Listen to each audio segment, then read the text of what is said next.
Hola, bienvenido a mi tiempo, al tiempo conmigo. Tuve que volver a hacer el video otra vez porque cometí un error bíblico y no quería compartirlo así. Pero de todas maneras, este es domingo que en el calendario litúrgico se conoce como el domingo de la Epifanía. Y aunque la lectura bíblica del Evangelio no está relacionada con la lectura del Evangelio de Mateo en el capítulo 2, cuando los sabios que llegan del oriente llegan hasta Belén, al pesebre, al establo donde estaba Jesús, Juan en su capítulo 1, en los versos del 1 al 18, nos trae la lección de la divinidad de ese niño nacido en Belén, el propósito de ese nacimiento y también la oportunidad que se nos abre para que nosotros, los que ya hemos vivido por eso, compartamos esa experiencia para que otros puedan venir a la luz del Señor y recibir el privilegio de ser hechos hijos de Dios. Porque si usted lee la Biblia conscientemente, usted se va a dar cuenta que todos no somos hijos de Dios, como se ha enseñado todo el tiempo y todavía se predica desde el púlpito. No, todos no somos hijos de Dios. Hijo de Dios es aquel que recibe al Señor Jesús en arrepentimiento y recibe ese privilegio de ser hijo, de ser hija de Dios. Y cuando habla de los hijos, en sentido general, tenemos que ubicarnos en la experiencia del pueblo de Israel, porque es como ese hijo que el Señor tuvo, ¿verdad? Al que él abraza como si fuera una madre, al que acompaña con ese amor fuerte de un padre. Y también cuando se refiere a la iglesia, se refiere también a los hijos de Dios que están adorando en la congregación como los santos. O sea que, aunque se usa la palabra iglesia, que quiere decir en griego asamblea, reunión de los creyentes o reunión de personas, es la reunión de los hijos de Dios a los que el apóstol Pablo denomina los santos. Porque ya se ha entendido que se ha vivido un arrepentimiento. Ya se entiende que uno trata de vivir una vida en obediencia a Dios. Y que, como Juan lo dice, uno no es pecador, uno es redimido. Y si usted quiere saber de eso, nomás tiene que leerlo en la Biblia. Porque hay muchos que viven diciendo somos pecadores. No, usted tiene que establecer la diferencia en que usted, si todavía está en el mundo, entonces tal vez su vida es como la tierra, el terreno, donde cayó aquella semilla que representa el sembrador con la palabra de Dios, o entre las piedras, o en el camino, o entre los espinos, de esos que suben y bajan, ¿verdad? Como la misma comparación que hace el Señor de la vida de Pedro con la actitud de la iglesia, con la personalidad de la iglesia, que un día está muy fervoroso y otro día está caído, otro día tiene un miedo y no quiere hacer nada, y otro día dice sí, vamos a morir contigo, y otro día lo niega. Y un día se para, después de reconocer su pecado, se para con esa voz, pero sin embargo después viene y se pone doble sombrero. Así es la personalidad de la iglesia. Por eso la apostasía está en la iglesia, que son los enemigos de Dios, que andan subiendo y bajando. Entonces, hoy, domingo de Epifanía, que la palabra Epifanía viene del griego manifestación, algo que se revela de repente. Es como si dijéramos, en pocas palabras, como si a uno le quitaran la venda de los ojos y ve la luz. Como si a uno se le prendiera el foco, el bombillito, y uno comienza a entender las cosas. O cuando uno recibe esa revelación de Dios en la que uno comienza a entender muchas cosas. Entonces, eso es lo que quiere decir Epifanía, revelación. Y es la revelación que se da con los sabios que vienen del oriente, que ni eran reyes, ni eran magos, porque ellos no hacían magia, y que tampoco eran tres, solamente porque se crea que porque trajeron oro, incienso y mirra, ellos no eran tres. La Biblia no especifica, aunque muchos hemos crecido con esa ilusión y hasta dándole nombre y hasta que dos son blancos y uno es negrito. No, la Biblia habla de unos sabios que llegan del oriente, y cuando usted coge un mapa de la antigüedad y también de ahora, usted va a dar cuenta que hay muchos países en el oriente. Y la Biblia habla del oriente. ¿Y a qué vinieron? Por el estudio de los astros, de las estrellas. Por eso es que son sabios, no magos, porque el mago hace magia. No reyes, porque ellos no eran reyes, eran sabios. Y no eran tres, porque simplemente se dice que eran tres porque tenían tres regalos. No, eso era lo más preciado que se recibía. Eso era lo más caro que había. Así como se habla hoy de un Gucci, o se habla hoy de un Ferrari, o se habla de tener barras de oro en el banco. Eso es preciado. Pero en ese tiempo era oro, incienso y mirra. Y fíjense, el incienso usted lo quema y sube esa fragancia que incluso cuando usted la huele, cuando se quema el incienso verdadero, no el sintetizado por ahí que le ponen olor, que le huele a violeta, que le huele a cosas buenas, es inclusive hasta un olor incómodo. Y sin embargo eso representa incluso la oración que el pueblo presenta ante Dios. Y es perfumado porque es para Dios. Así que imagínese usted lo importante que eran los regalos que deben simbolizar nuestra entrega total a Dios. No importa el camino que hayamos que coger en esta transición del año 2025 a 2026. No importa la circunstancia que se vive, hay que entregarle todo al Señor. Todo lo que uno considera que es de valor. Incluso la cartera. Así que es un reto. Las lecturas de hoy son un reto porque llaman a la celebración, al regocijo. Y el motivo lo da Juan en su Evangelio del capítulo 1. El Salmo está marcado con el 147, que es una alabanza que el pueblo está llamado a presentar ante Dios por el favor, por el amor, por la gracia que Él le tiene a Jerusalén. Y el libro del profeta Jeremías, por su parte, que es la continuación del capítulo 31 del 30, que aunque lo marca del 7 al 14, siempre la invitación es que lo lea del 1 al 22, que es esa promesa a los que están cautivos en Babilonia, que un día regresarán a Jerusalén. Y la carta la encontramos en la carta que escribe el apóstol Pablo a la iglesia que está en Éfeso, en el capítulo 1, en los versos del 3 al 14, donde describe las bendiciones espirituales que se reciben de Dios a través de Jesucristo.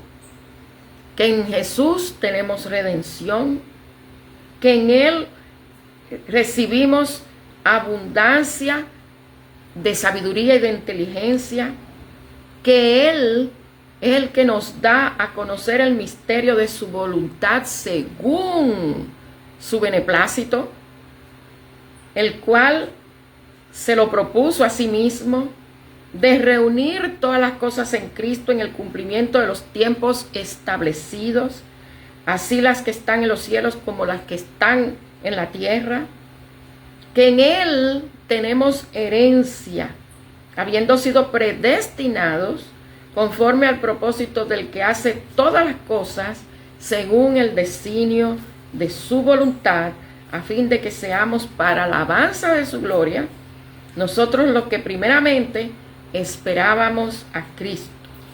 O sea, que quiere decir que nosotros hemos sido escogidos porque ya Dios nos ha escogido desde antes de la fundación del mundo. Por eso es que cuando el Señor llama, el Señor unge, el Señor capacita y el Señor envía. Y fíjense que eso no le pasa a todo el mundo en la iglesia. Eso no, porque dice la misma palabra a través del ministerio de Jesús, que muchos son llamados, pero pocos escogidos. Y aunque para un tiempo de la iglesia ya institucional, ya en el tiempo de Constantino, ya en el tiempo de Teodosio I, con la oficialización de la fe cristiana, y ya con las divisiones que tuvo con los ortodoxos, con los de Etiopía, y así con Inglaterra que se separa y ya viene la reforma, siempre fue un problema la predestinación. Pero fíjense que aunque la Biblia dice que uno está predestinado, todavía uno tiene la libertad que Dios respete en uno. Porque Dios llama de muchas maneras. Y Dios vive tocando esa puerta, pero Dios nunca va a derribar la puerta, nunca se va a meter por la puerta del patio, nunca va a entrar por una ventana, nunca va a forzar, pero sí va a ser insistente hasta que usted que ha sido escogido sea parte de ese pueblo de Dios, que son de los que son hechos hijos de Dios, que en la iglesia son los conocidos como los santos. Y el Evangelio nos trae en el capítulo 1, del 1 al 18, la experiencia de quién es Jesús en relación a su unidad con el Padre, que es Dios. Dice así el Evangelio en el capítulo 1, los versos del 1 al 18. En el principio era el Verbo, que se refiere a Jesús. El Verbo estaba con Dios y el Verbo era Dios. Este estaba en el principio con Dios. O sea, está la divinidad de Jesús, y ahí se confirma cuando el ángel le dice a María que Emmanuel significa Dios con nosotros. Todas las cosas por medio de él fueron hechas, y sin él nada de lo que ha sido hecho fue hecho. En él estaba la vida, y la vida era la luz de los hombres. La luz resplandece en las tinieblas, y las tinieblas no la dominaron. Hubo un hombre enviado por Dios, el cual se llamaba Juan, que se refiere a Juan el Bautista, al primo de Jesús. Este vino como testigo para dar testimonio de la luz, a fin de que todos creyeran por medio de él. O sea, que todos recibieran el mensaje que Juan había traído antes, para que por medio de Jesús se creyera en Dios. Porque Juan no era la luz, sino un testigo de la luz. La luz verdadera que alumbra a todo hombre venía a este mundo. Imagínense todo el trayecto, la profecía, no solamente de qué iban a hacer, el lugar donde iban a nacer, sino también el nacimiento y también su ministerio, que es el que Juan le toca preparar ese camino para él. Esa luz verdadera, porque acuérdense que en el capítulo 1 del libro de Génesis, que dice que en el principio Dios creó que fue la luz lo primero que hizo. En el mundo estaba, y el mundo fue hecho por medio de él, pero el mundo no lo conoció. O sea, cuando se refiere a que el mundo no lo conoció, es que cuando él vino a su propio pueblo no lo recibió, el pueblo de Israel. A lo suyo vino, pero los suyos no lo recibieron. Mas a todos los que lo recibieron, a quienes creen en su nombre, les dio potestad de ser hechos hijos de Dios. Y fíjense que el concepto de creer del pueblo de Israel no es que usted cree porque Dios existe. Cuando se habla de creer en la mentalidad del pueblo de Israel, es creer con todo lo que uno es, con la mente, con el corazón, con los labios, con el cuerpo, con el alma, con el espíritu, con las actitudes, con los pensamientos, con todo. Incluso lo que uno tiene. Y da potestad a los que creen en él, con todas esas características de ser hechos hijos de Dios. O sea que nadie, porque la iglesia institucional diga que todos somos hijos de Dios, y muchas evangélicas, muchos pastores y obispos hoy sigue diciendo todos somos hijos de Dios. No, los hijos de Dios son los que Dios, dentro de los llamados, ha escogido, ha ungido, ha capacitado y ha enviado a que sean luz en el mundo. Por eso el corito de tenme brillando, Señor, tenme brillando por ti, porque Jesús lo dijo en su ministerio. Ustedes son la luz del mundo. Y una luz no se puede encender y ponerla debajo de una mesa, así como sal de la tierra. Estos, que son hechos hijos de Dios, no nacieron de sangre, o sea, nadie nos parió. O sea, que los que son hijos de pastores, que creen que son salvos porque su papá es un pastor, o la mamá es una pastora, mire hermano, bájese de esa nube que la salvación es personal. Si usted no se arrepiente de pecado delante del Señor y el Señor lo lava, y el Señor lo limpia, y lo sella con su sangre, usted no se va a salvar. Tampoco es hecho hijo de Dios por voluntad de carne. O sea que no es porque yo quiero ser o porque la iglesia institucional me lo dice y me lo repiten. No, ni por voluntad de varón, ni porque ningún hombre lo diga, sino que uno es hecho hijo de Dios porque es Dios mismo que hace y entrega ese privilegio. Así que cuando usted diga que todos somos hijos de Dios, mire, revísese, porque la Biblia no dice eso. Dios no dice eso.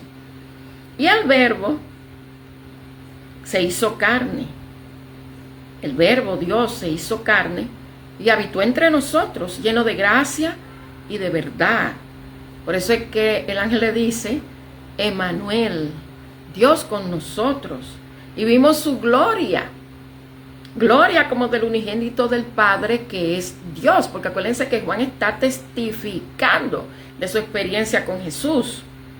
Juan vuelve a decir, Juan en su evangelio, y refiriéndose a Juan el Bautista, testificó de él diciendo, para que no se confundan, este es quien yo decía, el que viene después de mí es antes de mí, porque era primero que yo. Y si ustedes recuerdan, Juan nació primero que Jesús 6 meses antes, porque cuando María recibió el anuncio a través del ángel y fue a pasar un tiempo con su pariente Elizabeth, con su prima Elizabeth, ya Elizabeth o Isabel, como también se traduce el nombre, ya estaba embarazada de Juan 6 meses. Y sigue diciendo Juan, el evangelio de su plenitud recibimos todos, y gracia sobre gracia. ¿Y qué es la gracia? Gracia, que viene del griego, quiere decir favor. O sea que nosotros recibimos favor sobre favor, porque la ley fue dada por medio de Moisés, pero la gracia y la verdad vinieron por medio de Jesucristo. A Dios nadie lo ha visto jamás. El unigénito Hijo, que está en el seno del Padre, que es Dios, Él, o sea, Dios, lo ha dado a conocer. Fíjense, el verso 18. A Dios nadie lo ha visto jamás. El unigénito Hijo que está en el seno del Padre, en el seno de Dios, Él lo ha dado a conocer. Solamente tenemos historia, tenemos el testimonio de que solamente dos personas, le pidieron a Dios, por lo menos Moisés le pidió a Dios que quería verlo. Y Dios le dijo que él no podía verlo porque ningún ser humano podía verlo y quedar vivo. Y lo único fue que él le dijo, cuando yo pase con mi presencia, que fue lo único que vio Moisés, fue la espalda de Dios. Y Jacob, que peleó con un ángel de Dios, expresó, he visto cara a cara, después de pelear con él, ¿verdad? Y después que lo hirió en la cadera, he visto a Dios cara a cara y todavía estoy vivo. Pero fíjense, es un ángel del Señor. O sea que nosotros, entre todas las cosas que nosotros no sabemos ahora, entre todas las cosas que no entendemos ahora, que va a llegar un día, como dice Pablo en 1 Corintios, que todas las cosas van a llegar a un momento en que se van a revelar y las sabremos como fueron, como han sido conocidas. Él, Jacob, no puede decir que era Dios directamente, pero sí un ángel del Señor. Y fíjense que los visitantes que fueron donde Abraham para decirle que él iba a tener un hijo con Sara, siempre en el diálogo se deja entrever que uno de los ángeles era Dios.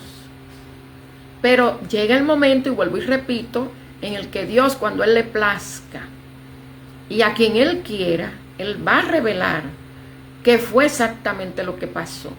Pero mientras eso suceda, nosotros estamos en este tiempo en el deber de seguir predicando, no para perder tiempo en ideas que uno tiene de que uno quiere hacer planes para este 2026 porque empezó hace 4 días.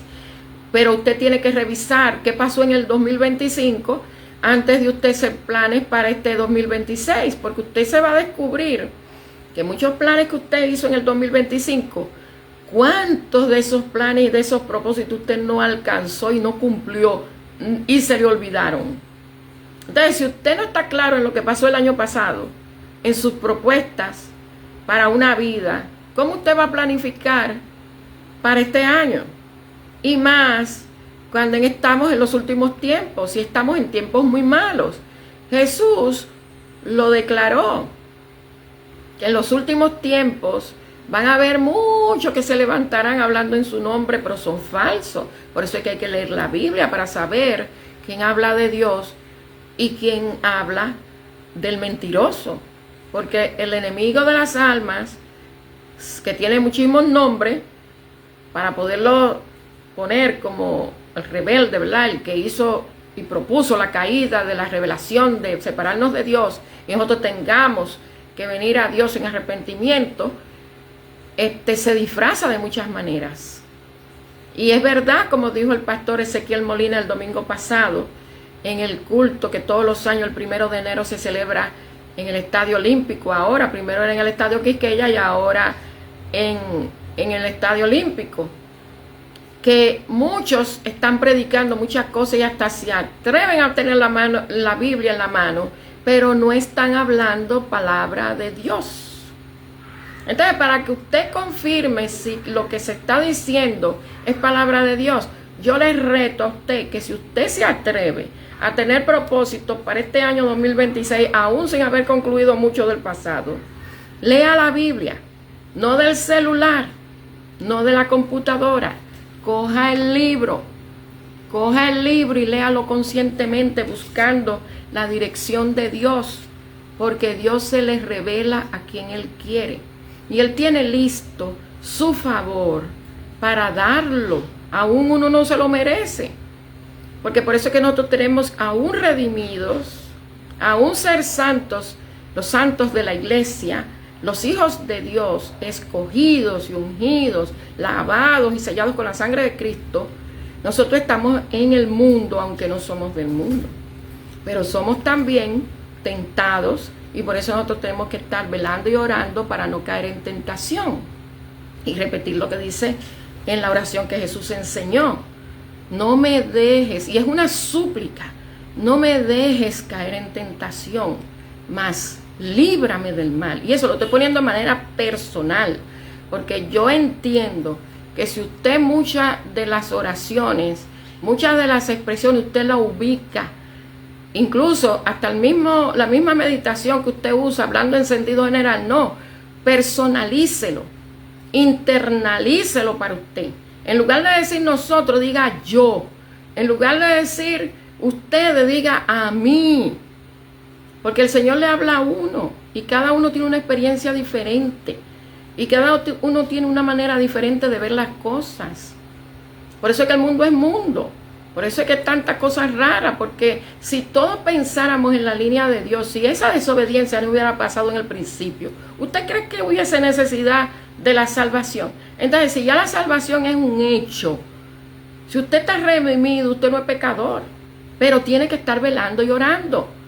Porque el enemigo es sutil y uno no se da cuenta cuando cae, porque a veces uno hace muchas cosas que uno cree que son buenas, pero a veces son negativas, porque no es el pensamiento de nosotros, porque una cosa es lo que nosotros pensamos y otros son los planes de Dios. Por eso es que Dios dice, mis pensamientos no son como los pensamientos de ustedes, mi manera de actuar no es como la de ustedes.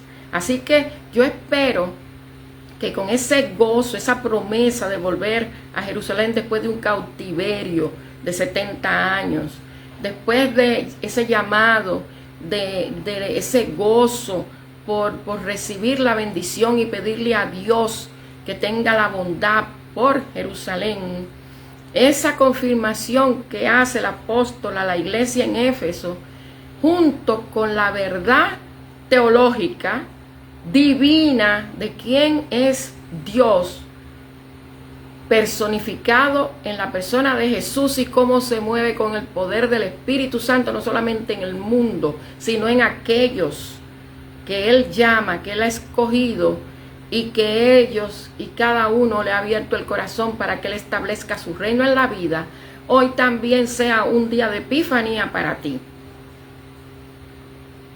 Tú tienes mucho para darle al Señor, como decía el pastor esta mañana en Ciudad Nueva, retando a la iglesia. Pero tienes que tener una epifanía, tienes que tener un arrepentimiento personal para poderlo dar. Porque si el Señor te ha escogido, el Señor te ha ungido. Ahora, ¿qué te falta? Creerle al Señor, como dice Juan. Creerle al Señor con toda tu mente, con toda tu alma, con tu corazón, con lo que tú eres y con lo que tú tienes, con tu tiempo, con tu dinero, pero sin el celular. ¿Para qué? Para que tú puedas ser de bendición a otros. Porque recuerda, Dios nos creó por amor y Dios ofrece la salvación por amor. Pero también Dios, que conoce el pensamiento y conoce el corazón, fíjese, los pensamientos los discierne y conoce perfectamente el corazón. Él sabe cuándo hay que darte tu jalón de oreja. Él sabe cuándo hay que castigarte para que reaccione. Pero también Dios sabe cuándo soltarte. Así que permite al Señor que a partir de este primer domingo de enero, primer domingo del año 2026, tú tengas una epifanía en tu vida para que puedas sentir y estar seguro de que tú eres hijo, de que tú eres hija de Dios, no porque lo diga un sacerdote en una iglesia institucional, ni porque se repita como papagayo, y no, porque también, como le dice Pablo a la iglesia de Éfeso, tú tienes esa herencia que el Señor te prometió. Que Dios te bendiga, que Dios te guarde, que tengas feliz semana.